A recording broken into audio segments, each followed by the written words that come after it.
sa atin.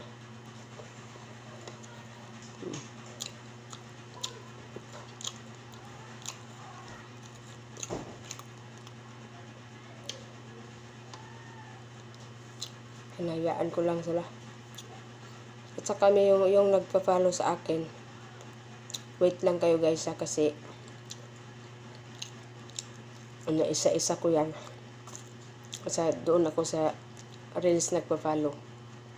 Tinitingnan ko muna yung video nila, tinatapos ko, tapos nagre-react ako, at saka magpo-comment, then follow pagkatapos ng panood ng video. Ganun lang yan. Yun ang engagement na natatawag, legit na engagement. Hindi yung pindot-pindot lang ng follow. Yun nga ang dahilan ng mga RA. Ang ganyan. Dahil ang labas niyan, para kayong mga robot.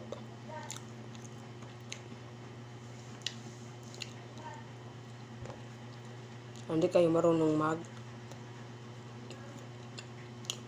watch ng video ng pinafollow ninyo. Para kung andyan lang kayo, parang wala lang. Kaya na-detect ni AI yan eh. Ni Lulomets. Kaya kung mapansin nyo, na-AR kayo ng 2 araw, 1 week, 1 month, dahil dyan.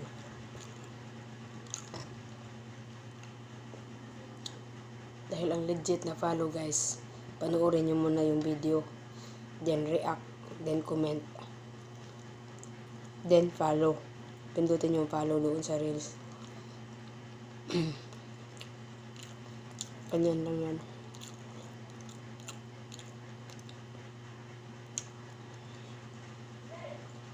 Di ako nag-unfollow.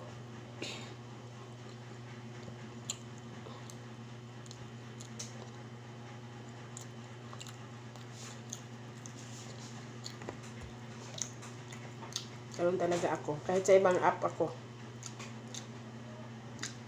Kahit sa ibang app ako. Nandoon ako sa ibang app, yung sa ibang app may 10k followers na ako doon. Yung mga followers pinalo ko doon, nandun lang.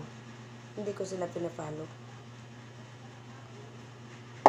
Yun lang din ginagawa ko dito. Hindi ako nag-unfollow. Dahil hindi yan kaanuhan natin. Kababaan ng ating pride yan.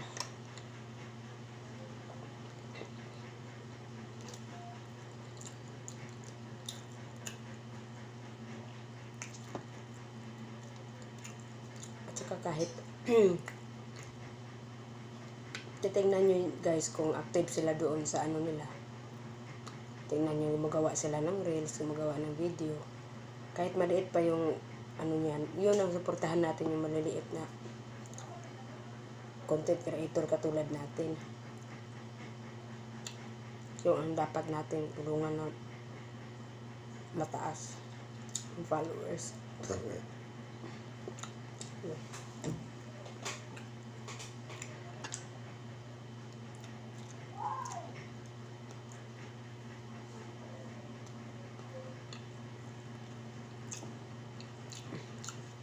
Masarap talaga yung cardaba pag ano, yung pagkahinog niya, hindi yung naahat, hindi naahat, wala gikalburo, lami igod yung lasa. Oh.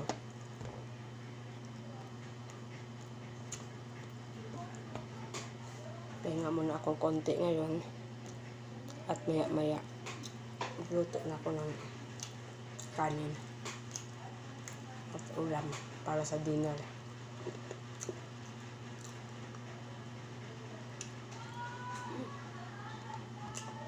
Dalawa yung naubos ko. Malaki kasi ito.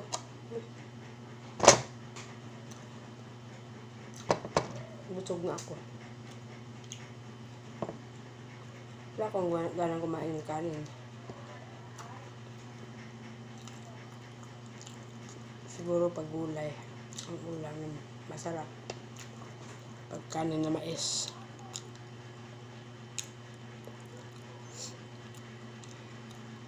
Nangyari sa akong mata.